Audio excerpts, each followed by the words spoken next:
Welcome to the Rimm-PODCAST. One more episode about running for the Seminole County Judge. And my job is to interview them and giving you more options. And our candidates are great. And today we really do have a special guest, 24 years sitting on the bench. And prior to that, he was a 16 years criminal defense lawyer. And he's running for the Seminole County Judge, and his name is Ken Lester. Sir, welcome to the show. Thank you very much, Igor. I appreciate being here. Thank you. My first question, how did you decide even to become a judge and then now running for a Seminole County Judge? Well, it started back when I was an attorney. For 16 years of practice, I did all types of work, starting off in county court naturally, working in collections, representing institutions such as banks and credit unions, also cities, people who were having ordinary issues that would arise in county court. From there, you work up to circuit court. Some years later, one of my larger clients got arrested for a very serious charge, and I started representing him in federal court up in Jacksonville. And after that, I started doing a federal practice. And during those 16 years, I practiced all around the country in state and federal courts, from California to New York, from Chicago down to Miami. So I had a lot of experience. Also had businesses at the same time. I was running a series of car washes with my partners called American Super Wash Centers, and had a home healthcare business down in Miami that did home infusion, but also durable medical equipment and high-tech nurse staffing. So I was very busy, and I enjoyed working, but I also enjoyed the most being in court, being a trial attorney, because that was in my nature for the most part. And after a while, you go to a variety of courts and you see how various judges, I'm not inbred, that is, I didn't stay in just one location. I traveled throughout the state, throughout the country. You see the best judges, how they operate. You see how attorneys respect how they operate. And I sort of took all that information and I compiled it to where I wanted to be what I consider to be a good, if not great, judge if I ever decided to do that. Well, the time came after 16 years of practice. And I thought I had enough experience. And there's always a doubt in your mind if you do have enough experience. If you look in Seminole County, the average experience for a county court judge is 20 years before they go on the bench. So it's not something you do lightly. It's not something you do after a couple years of practice. You have a lot of experience. Came to that point, I decided that I wanted to run for judge. I ran for judge and I was successful. I was a circuit court judge. I enjoyed it immensely for 24 years. And now I'm back. Nice. And you are the Vietnam War combat. Thank you so much for that. Well, thank you. When I was in high school at Boone High School down in Orlando, at 17 years of age, I joined the United States Navy. Graduated a couple weeks later. Went to boot camp. Age 18, signed my will. At age 19, I was in combat in Vietnam. At 20. I started college at University of Central Florida, then known as FTU, got my undergraduate master's, went to law school, got all that done I went to law school at the University of Florida, got all that done by the age of 26, and that's when I started practicing. So my practice years were primarily somewhere between the ages 26, 27 up to 42, 43. Okay, great. So my first question is what is the reason you're running for the Seminole County Judge? What is your judicial philosophy? Well, the reason I'm running is for public service. I have 27 years of public service, so 3 years in the Navy, the 24 years as a circuit judge. I think I have a set of skills that can be useful to the citizens. I think they get a lot of bang for the buck with me as their judge. They get somebody who's been highly rated. Over the past 9 out of the last 10 years, I was the #1 rated judge in circuit court for criminal by the poll taken by the defense attorneys and by the prosecutors, Central Florida criminal defense lawyers. Last 20 out of 24 years, I was the #1 rated judge through one poll or another in circuit court in Seminole County. So I think I bring a lot to the table with respect to that. I like to help people. I think that's the important factor. You have to like people, like to help them. You have to understand that in county court, the sun doesn't rise and shine on county court. Those are regular situations that people find themselves in. People say, what is it like being a judge? Well, it's not so easy as always having a bad person doing a bad thing to a good person.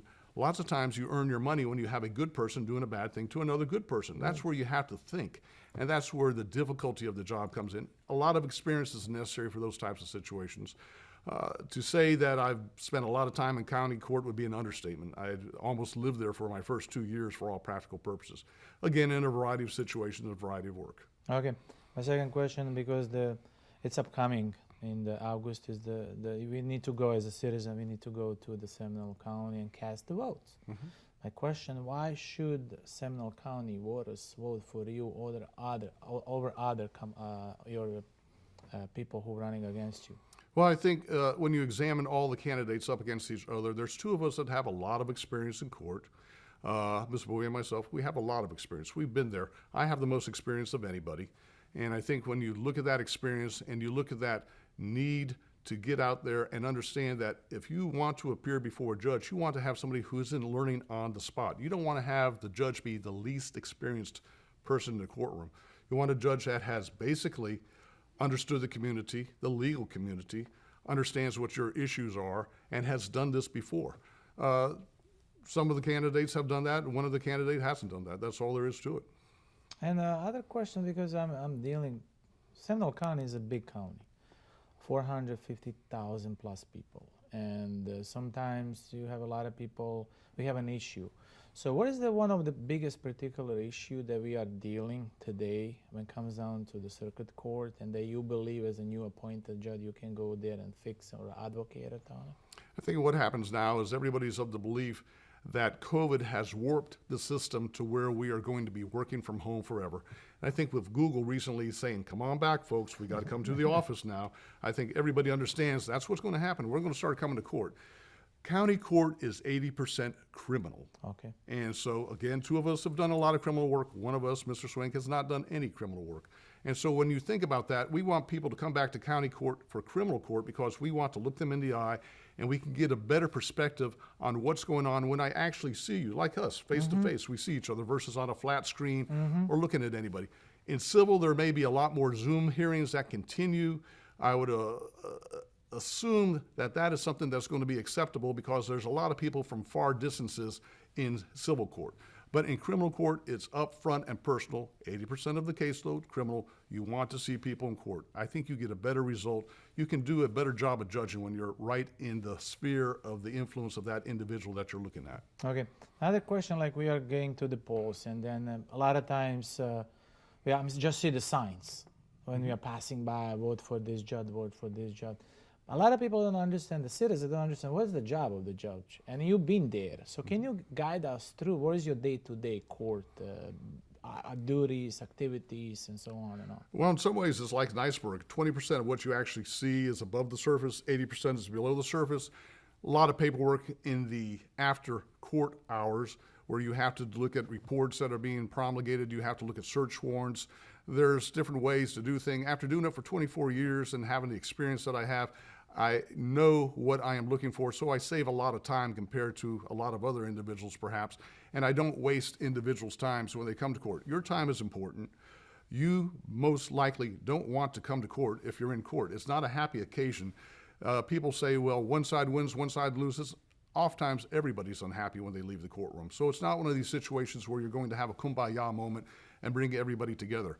In fact, if you are associated with different businesses, different groups, different entities, you can't be. You have to be independent. We are not part of any team. We operate so that you have complete faith that I don't have one side or the other side's perspective that I'm going to put my thumb on the scale for them. I am going to be equal, level-headed to both sides. And so when you come in there, you get a good impression that you're going to get a fair shake. You got to remember, people appear voluntarily in our court system. We're not forcing people. They have to buy into the system. And the way they buy into it is by us being fair, us being impartial, us being experienced, so that they understand that they are going to get a good result. Okay. Another question. Okay, I'm now getting to the poll, and I'm looking up the question. There's three of you. I'm like, what should I do? One of the questions I believe is really important is serving either a current or have experience or no experience. The experience is it's important. So the question is like, while serving on the bench, do you believe you have a role of bringing important legal or judicial issue before the public or a legislator? Why or why not, and what should your role be?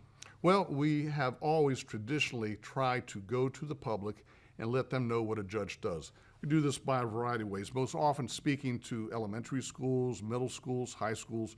We also go to groups and organizations. They can come to court and they can sit in and watch a court proceeding. Lots of times we like people to come and see that so they can actually see what goes on, because the impression that you get from what transpires in a courtroom on TV or in the movies is dramatically different from what actually occurs. There's a lot of moving parts to the court system. There's a lot of mechanics that you would never think about, from selecting a jury to rendering a verdict to taking a plea from somebody. When we take a plea from an individual, we make sure they understand everything that's going on. And that amazes a lot of people when we just basically ascertain, do you understand what's going on here today? Do you understand what this offer is, what this agreement is? People think it's just cut and dried. It's not cut and dried. When you start explaining that to people that are curious about what the issues are when they come into court, they see, well, you try to resolve all the issues ahead of time so that a person is able to make a good decision. And you want people to make good decisions. It may not be a decision they like, but at least they can make a good decision. You do that by always respecting every participant in the process. Even those that you might say don't deserve respect, perhaps sometimes you even respect them more, so that they understand that you are not trying to single them out. They're not going to get special treatment one way or the other because of their behavior, but they're going to be treated fairly. Perfect. So now, we discussed pretty much inform our citizen, inform the future voters. So what is your vision of the future judicial system in Seminole County? And what changes would you advocate and why? A lot of times we cannot pass everything or fix everything, but there's one or two things that you believe that our Seminole County is going to become a better judicial system. How would you do it, and why would you do it? Well, we're consolidating services. At this time, we have two different courthouses, one downtown, one over at what was commonly referred to as 5 Points over by the Sheriff's Department off of 1792. Those are getting ready to be combined, and so we're going to have some economies of scale associated with that. When you think about the legal system, it's very expensive to do certain things to people, such as putting them in jail, putting them in prison. We are always examining other options for that. Sometimes people just frankly need to be punished. That's all there is. Yeah. Rehabilitation is not going to work at this stage. When you have people who have drug or alcohol problems, you always want to try to get them into certain programs that are appropriate. Judges don't choose the programs. Judges are not associated with anything around that arena because you don't want to think that a judge has an interest in sending the person to one particular program or another. That's why we have probation officers. Lots of times you'll have a victim on the other side that says, I don't want that person going to a rehabilitation program. I want them to be punished. And so there's a lot of different moving parts. Based upon my experience, I'm very familiar with all these. I know most of the players. I've done it from a micro level as an attorney representing an individual, taking them down to a facility, what can you do for my client, to a macro level as a judge, listening to the reports from the counselors, from the probation officers as to whether or not that has been an effective attempt at rehabilitating this person.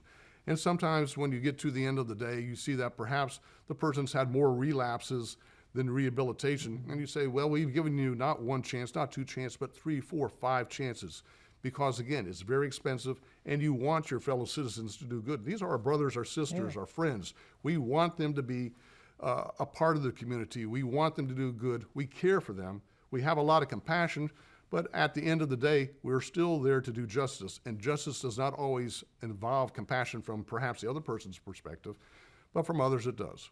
Nice. So now, there's people seeking an office for become a Seminole County judge. I know being in private practice and being in the judicial is two different things. Can you a little bit elaborate on that? Because you're actually going from one side being an attorney, private, and then you do judicial. Now you have to make based on rational thoughts.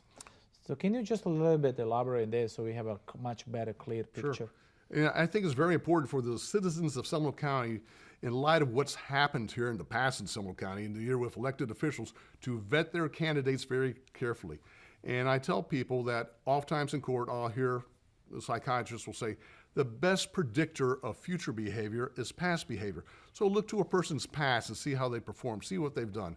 In mine, I had a successful practice where when I decided to run for judge, I tell folks I had some skin in the game. I was earning roughly 3 times what a judge earns. I had my businesses, everything was going good. When you become judge, you give that all up. I was a mentor judge. There's a few judges in each circuit that the Supreme Court chooses to monitor, to help the new judges along. I was one of those. And so I can tell you that when you start to consider being a judge, if you have something to lose like I did, a very good private practice, 2 businesses, other matters and things, partnerships with other people, you give all that up. So you look at a person, do they have anything to lose, so to speak, when they become a judge? Or do they have anything to sacrifice? I sacrifice a lot. It's not going to be one of those situations like for some of the candidates who are going to get a 2 or 3 time pay raise when they become a judge. I got a pay cut. I think that when you are a citizen and you look at who is going to be a good judge, look at their past history as far as actually practicing? Have they been successful as an attorney?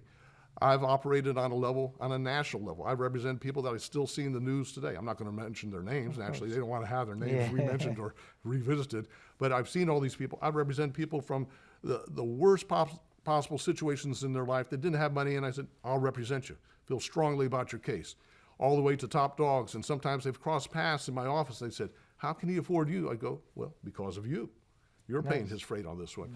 So you have that spark to where you want to represent people, you want to do good, you want to have the community's interests at heart, and that's what people need to look at. They can look at that by virtue of your actual service to the community.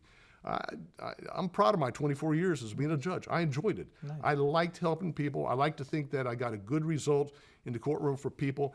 They may not have liked it individually, but I think at the end of the day, they felt that they were being treated fairly. The attorneys have, so to speak, blessed me with a very good rating for all these years, and I don't think it's anything to ignore. I think the public can look at that, and they can see, well, here's an experienced attorney, here's a successful businessman, here's a man who has a good family, my wife, been married close to 40 years, my two children, doing great. I think when you take all that, and has been a member of the community, on top of being highly rated as a judge, I think that's a good look for Seminole County, and I think Seminole County deserves somebody trending from good to excellent, with perfect not being the goal, but I don't want good to be perfect to be the enemy of good, but excellent is the goal, rather from trending from average backwards. I think you need to look at what happens in their career and see, are they really truly working as an attorney? Are they working at something else where they're not an attorney really? Okay. I think those are considerations. Yes. So, Seminole citizens, believe it or not, we are around the corner. Oh, it's and close. the votes are before you even know.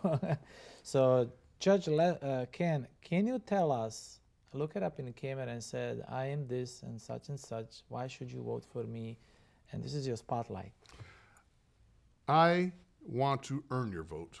I don't want you just to vote for me. I want you to vote for a judge who will represent the citizens of Seminole County, who has performed admirably in the past, who has not done anything to embarrass you, who has a good personal record, who understands that you want somebody like yourselves to be there in that position of power and authority, who will respect you, who will understand what you've gone through, who at least has some life experiences akin to you, somebody who has been a veteran, who's been in war at an early age, somebody who's been married for an extensive period of time, who not only loves his wife, but likes his wife. And I think sometimes in life, like is even more important than love, as we often tell each other, who has a good relationship with fellow judges, fellow attorneys, who's respected in the community, hasn't done anything to embarrass you, and wants to work hard for you. Honesty, integrity, and hard work are the linchpins for any successful business, and it's also true for being a successful judge. So if you elect me, look forward to more honesty, integrity, and hard work, and from a person who loves the community. Thank you. Thank you, Judge Lester, and this is the episode 35, and this is especially host Tiggy, and our special guest, Ken Lester, is running for Seminole County Judge with 24 years experience being a judge, prior to that 16 years being a criminal defense attorney. So Seminole County, you have the job. I did my job, he does his job, now you have the job. So go there, review all of them, and then when you get in front of the cast votes, you'll have a much more well-informed decision, and you'll have more information to vote on. Thank you. Please like, share. We'll have all the information. Ken Lester, Judge Lester. Thank you so much for being our guest. Well, thank you very much. I appreciate the opportunity. I really appreciate your education, and that's all what's about, educating the Seminole County citizens so they know what the judge jobs and roles are. Thank you again. We love you. We appreciate you for coming on our show, and we'll have all information for you. Thank you, and make sure you cast your votes on the August 23rd, right? August the 23rd, yes. 2022. Yes, 2022. At a location close to you. Yes, thank you. Thank you.